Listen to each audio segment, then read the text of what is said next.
Mkaya, now I wish to turn to our special guest for this evening, Advocate Dumisa Ntsebeza, who's a senior counsel at the Johannesburg Bar. Ndade Ntsebeza, good evening to you and welcome to the Law Report. Good evening. It's so good to be with you, and I've been looking forward to this conversation all day, and I've psyched up Mkaya about this conversation, and they too are looking forward to this conversation. So thank you for joining us. Mkaya, we're going to be also, in the course of talking to Advocate Ntsebeza, talking about the book that he co-authored titled Unfinished Business by Terry Bell. And some of the, this book has assisted me, at least, in formulating some of my question, because it lends itself to providing some kind of gateway into your life.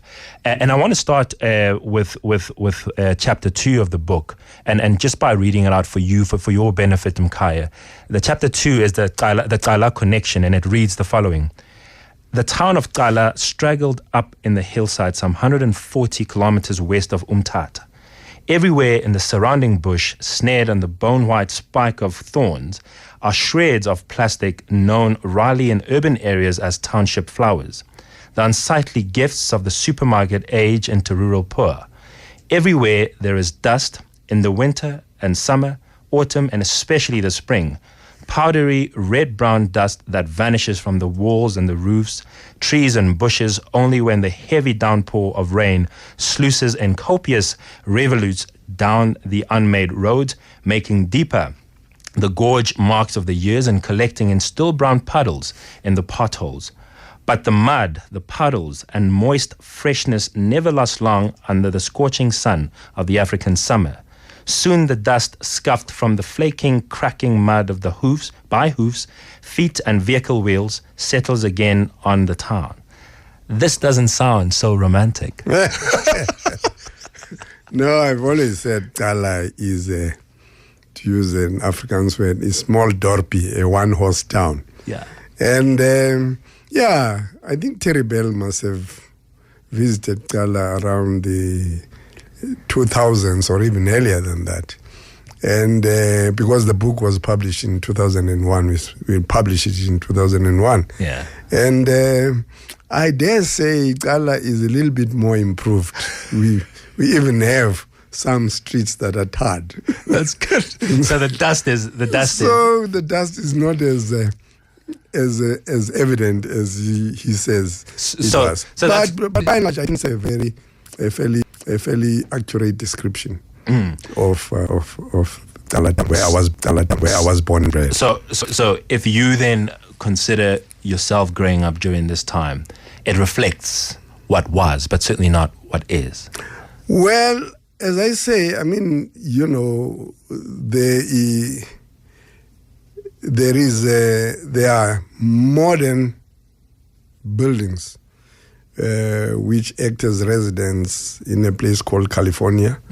And then there is another township kind of place called Ndondo Square, which was named after Bathandwa Ndondo, my cousin who was murdered by the security police. Oh yes, we're going to talk a little bit about him, but I also note that there's a school named after him. Yes, Bathandwa Ndondo Secondary School or Senior Secondary School, which used to be known as Matanzima Senior Secondary School before it was renamed after Bathandwa Ndondo. I want to focus on the renaming, because I wasn't aware that there's also, in addition to the school, something else that is named after your cousin. Oh yes. But I think the naming of streets, institutions, is something that is and remains very topical, and I want to just get your thoughts on some of that during the course of our conversation. Mkaya, I'm talking to Advocate Dumisa Ntsebeza, who is a senior counsel at the Johannesburg Bar.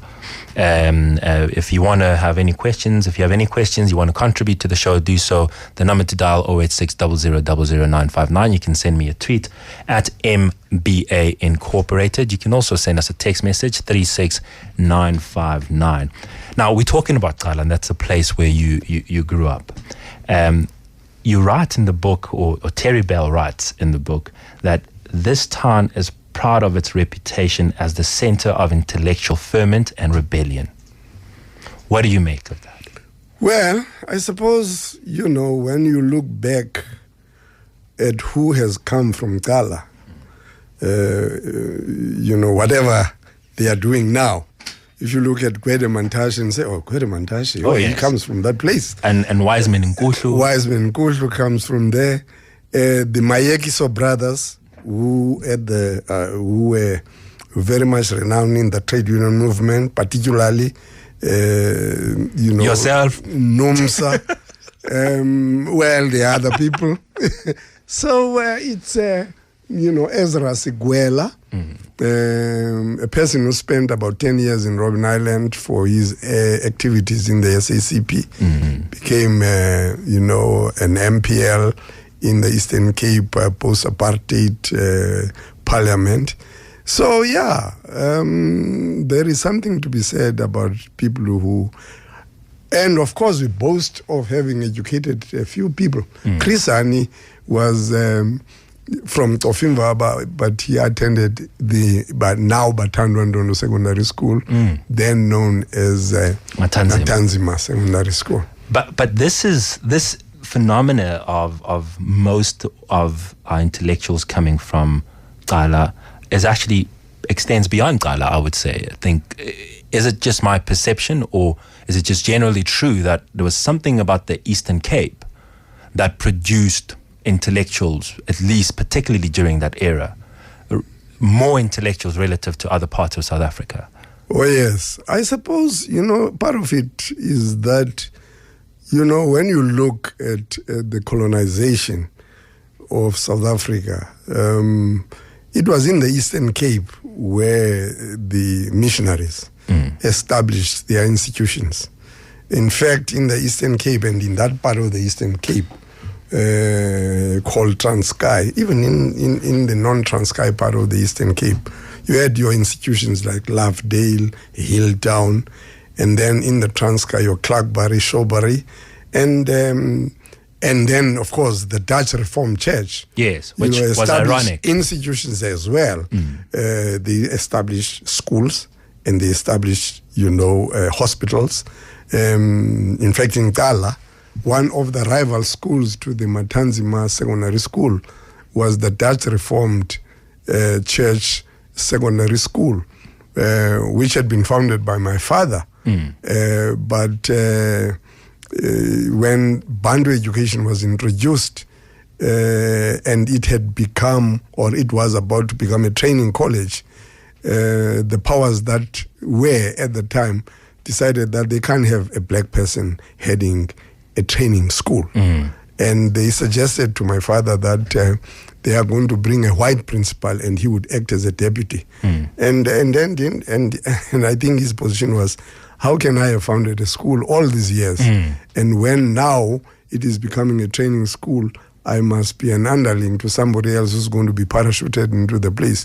And that's how he founded himself, sacked from the school, and he found himself at Willowvale, where he established another school.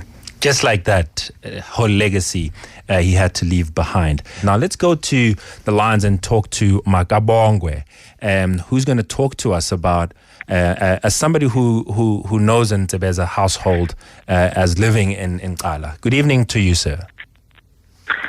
Evening to your guest, and evening to you, sir.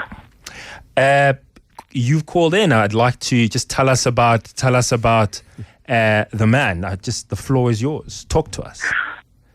Oh, okay. Thank you. Deep end. Yes, the name is Makabongwe Mfengu. I too, I was born and bred in Cala, just like Advocate Lowe. Hello to you too, Advocate. Yeah, Tata. Yes, sir. Yes, sir. Just a short one about Dumisa Ntsebeza. To me, I've always known him as Utata Xolani, because Xolani is more like my age. So to me, he's a father. But in terms of Cala, where we grew up knowing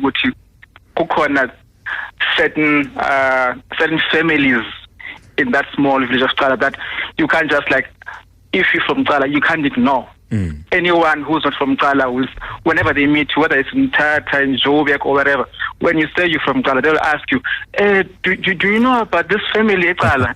And then they'll really in these names like Ntsebeza, Ntaluba, Tsengiwe, and you go like, yeah, no, we're from the same town, we live in town, so okay, yeah. But and the nice thing about that family is that, can I say it in Xhosa? Thetha baba.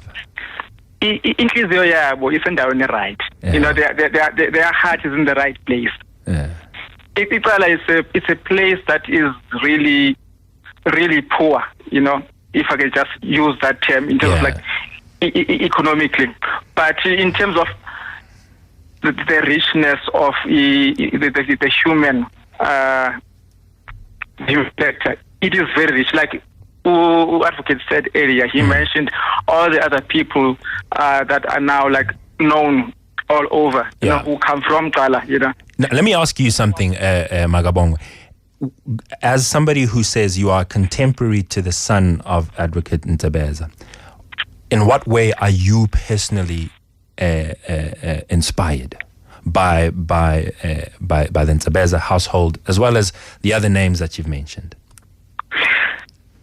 You know, when I look at the family, you know, what they've been to in Cala and a lot of other places in the Eastern Cape, in the Transkei, you know, they are community people. A lot of people from Cala who've worked, lived, or even were born there, they would attest to that. Those are community developers, basically. Gabantu who really have it, you know, in their hearts to make sure that they don't only progress themselves, because they have progressed well in their areas of choice, but they make sure that they do their bit to make sure that nabanya bantu do get opportunities. People have been to school, people have like learned a lot of things, people have been represented by the advocate himself in a lot of human rights cases, not only like now, like now that it's a new dispensation. But he raises an important point, and that is a social conscience that you have, and I'm particularly in awe of that, because I often say that a lot of us today are involved in politics, but it is to some degree convenient to be in politics. But when the likes of yourself, or Tata Mandela, and your generation, and I suppose I'm not suggesting that you are Mr. Mandela's contemporary, but nevertheless not too far apart.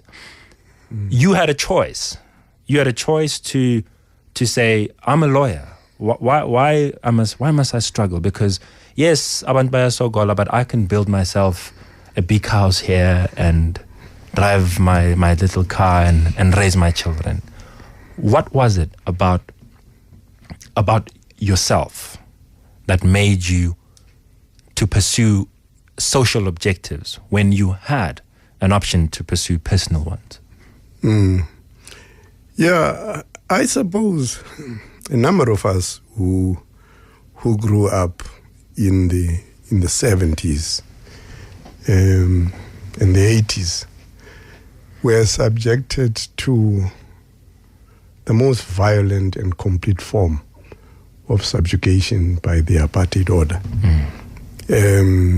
I think when apartheid was introduced in 48 and was implemented religiously, it was a complete system, a system that intended to make black people, in true tradition of what the apartheid people were saying, to make them sojourners in the country of their birth. We were made to feel that we are visitors. And therefore, I think there was a collective mentality among those who felt the pinch that the immediate objective was to liberate ourselves from this yoke of oppression. But it was a very dangerous undertaking to be involved. People went into detention, and some of them never emerged. It literally was to make a decision between life and death. And therefore, but you looked at what the alternative was. And the alternative was a continued subjugation, a continuous, process of subtracting from our dignity as people. And therefore, it was, there wasn't really much choice. But you have made a point, and you will have noticed that I was smiling when you were talking about I had a choice. I remember in 1976, when we were detained, my brother Methukoniwe,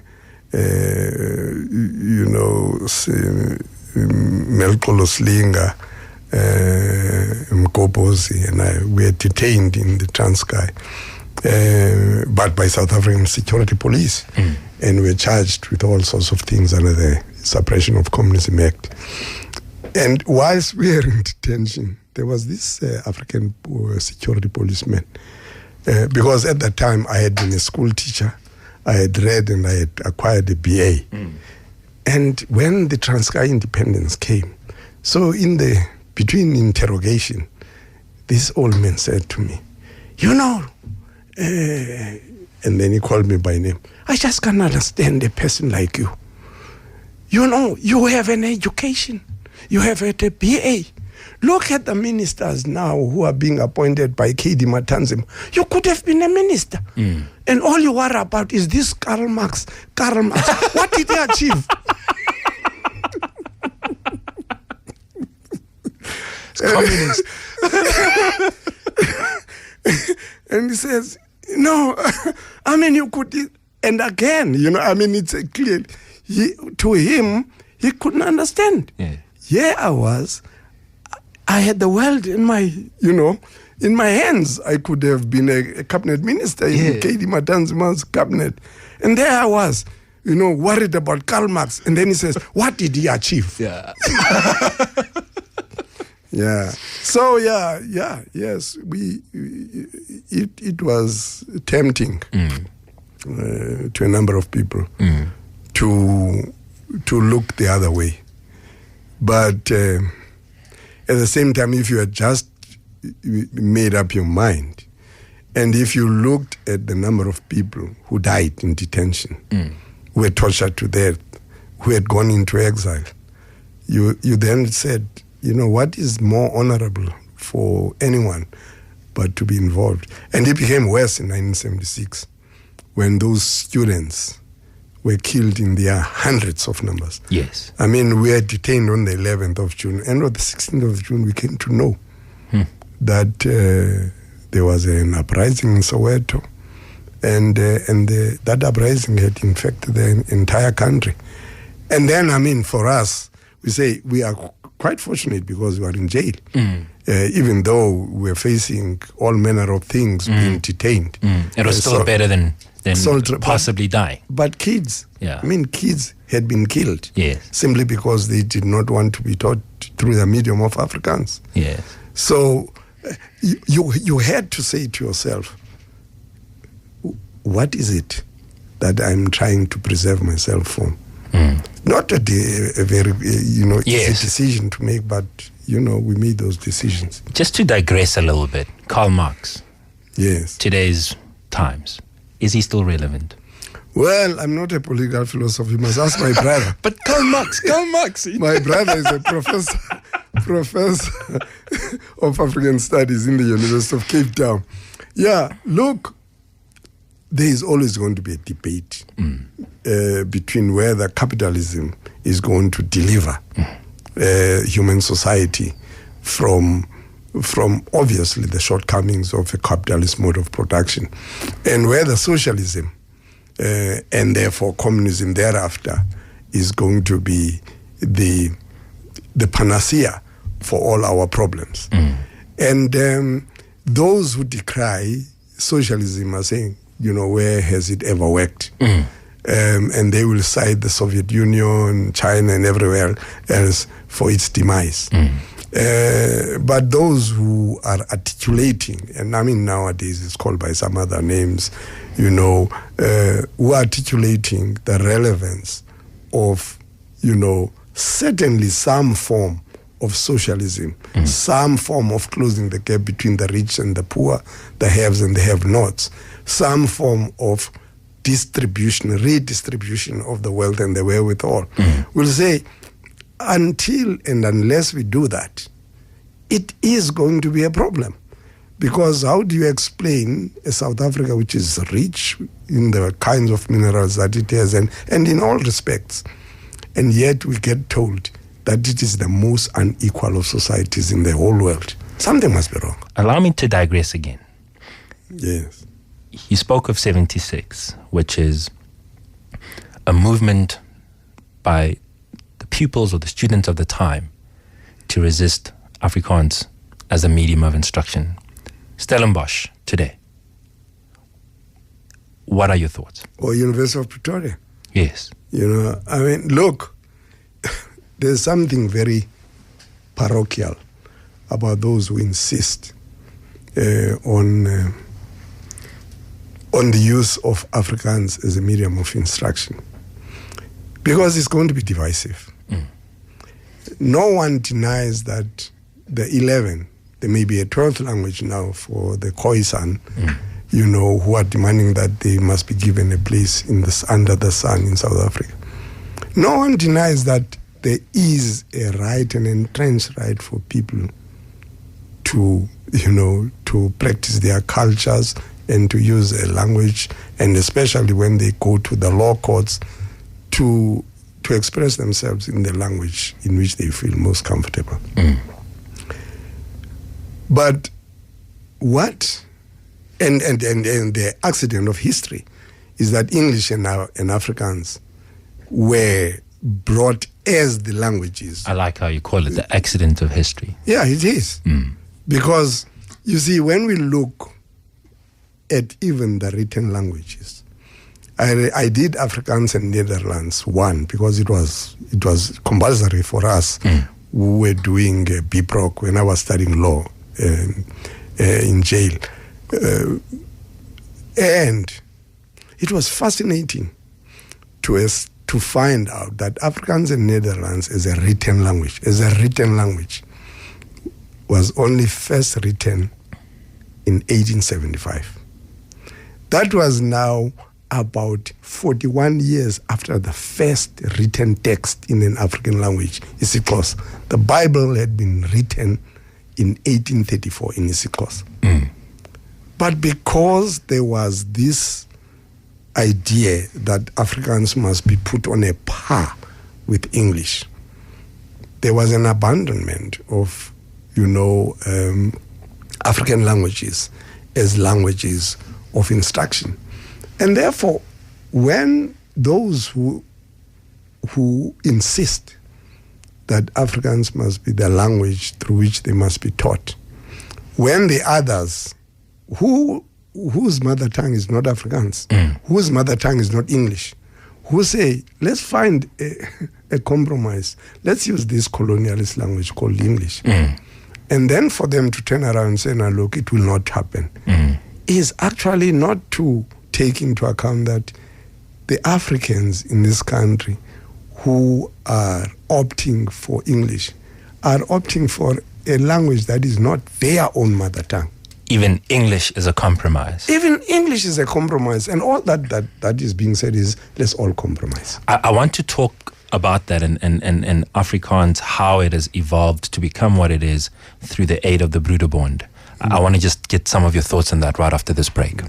Before we went on the break, we were talking about the Afrikaans language. Yes. And it's no secret that the Broederbond played a significant role in elevating Afrikaans and Afrikaans culture, such that it could at some level be comparable in status to English, and perhaps the view was to surpass English, which never quite worked out.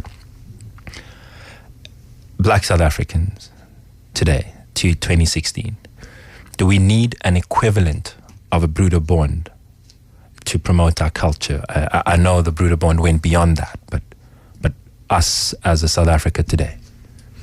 Well, one would have hoped that there are always lessons to be drawn from any epoch in history, whether it's from the Stalinism period in the Soviet Union or the, God forbid, the Hitlerist era during Hitler's time.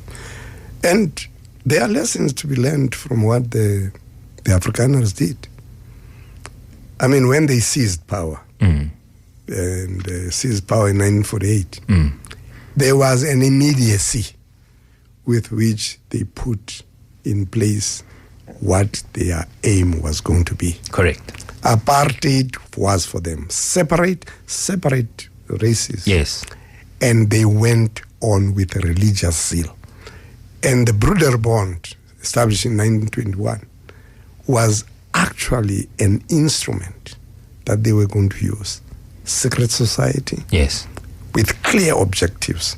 And one of them was to elevate the language into, if they had wanted to, and if they had been able to, they would have elevated it into the only language in South Africa. So there is a sense in which, one should be saying, why have we not, when once we acquired power? In fact, one of the greatest tragedies of our modern time is the fact that you cannot find in the libraries, or perhaps in the libraries, but in the bookshops, African language literature. They have just disappeared. You can't buy them anyway. There have been times when I wanted, in some of my speeches, to incorporate verses that I know that S.E.K. Mkai and the Reverend Jolobe and all the other poets had written. I can't find the books. And it is now accepted that mother tongue instruction is the best form of getting kids to understand at their most informative stage. Because what's happening now, our kids first have to translate in their minds the language that they are being taught into the vernacular, and then, or the vernacular into English, before they actually comprehend what the content is. And I think the time has come that our institutions, I can't see why our institutions, our universities, should not develop all the languages to be languages of instruction up to university level. I want to take you off your comfort zone for a moment. I have 4 questions prepared by my producer. If you could choose an animal, what animal would you be and why? An animal? Wow. I had not thought of that one. I suppose I could choose a dog, because they say as faithful as a dog. And I used to have dogs as I grew up. And my wives will tell you that I used to even to breed dogs. When I was in Tada, I was breeding, thoroughbred dogs until... All right, I think our time is up for that one. And out of the many qualities that you have, what do you think made your wife fall in love with you? I think because I'm handsome. Oh, jeez. Who chooses and makes your ties for you? Yourself or your wife? I choose my ties. But she chooses everything else. Are you a good cook? And if so, what kind of dish are you proud to tell people you can cook? Because my wife is the best cook in the house and my daughter is second best, I don't cook. That's an answer of a diplomat. loose translation, I hate cooking and I'm terrible at it. Now let's test the accuracy of what you've been saying. Mrs. Ntsebeza, good evening to you and welcome to the Law Report. Oh, good evening, sir. Oh. Now I'm in trouble. Good evening. You know, the best way to get a lawyer in line is to call his wife. Yeah. Yes. Can I ask, if he could be an animal, what animal would he be and why? I would say that he would be a dog because of his selflessness. You know, a dog can rather take the hit for you if it thinks that it can protect you. It's very protective. So in that sense, loyal and protective, liken him to a dog. Fair enough. Did his looks have anything to do with why you fell in love with him? Not so much. Not so much. He's a good-looking man and was extremely so when he was younger. Mm-hmm. But what I loved about him was his intelligence and depth. The man, I looked at him, at the time when I was in my 30s, at the time that you wanted to change society, you wanted to make your contribution to society. And his ideas were talking to me. So he was not talking to you with a dictionary in hand and saying the medulla of Blongata. No. you listen to the man talking and say, yeah, I think he's right. Yeah, I think he's right. Like, one time at the University of Transkei, we're debating death sentence and all that, disadvantages of death sentence and all that. And he stood up and said to us, it's easy for all of you to say that death sentence must be kept in this country because none of you and none of your brothers and family are likely to be candidates of that. Sure. That made me think, and I said, my goodness, I know that he's telling us the truth. We are not candidates. It's not our families and immediate families. It's most unlikely, not that it is impossible. Cooking? Lousy. Has he tried? Has he ventured? He thrives on flattery to say, oh, my wife is a good cook. Yeah. And fortunately for him, I love cooking. Okay. Now, final question, and this is to give Abumkai some insight into the family man, because I think a lot of the times when people see Advocate Dumisa Ntsebeza, they see the lawyer, the serious man, the intellect as you've described. From a family point of view, what don't we know? You know what? He is such a loving man, a man with a very big heart. He does not just love his children and his siblings and perhaps his extended family, but he has a big heart for humanity. And I mean that in the greatest sense of the word. The man has no hate in his heart. And he quickly forgives and quickly moves on. And, nobody's a bad person in life as far as he's concerned. And that I truly admire about him. And his children, the best in the world. They may not be the best at all in reality, but in his heart they are, and which I think is excellent. Yeah.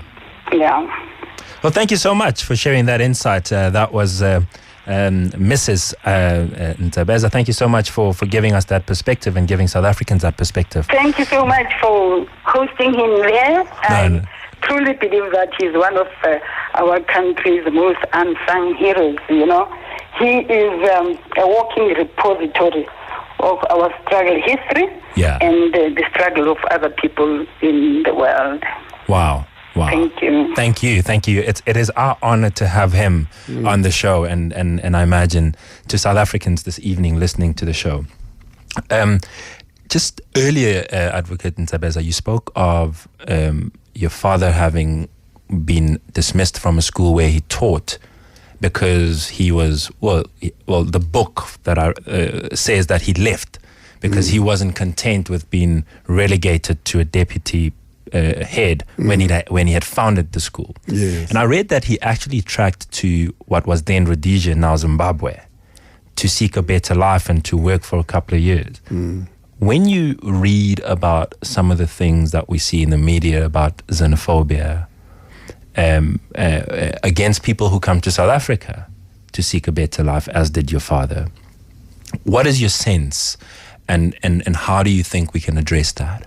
Yeah, I think that's one of the failures of our democracy, in that we have not provided safe haven for people who are from the continent. And the irony of it, of course, is the fact that these are the people who are coming from a continent that accommodated us, that fed us. And I think in a way, I think what is happening is a function of our idealism as to how we should deal with large influxes of people who come to our country.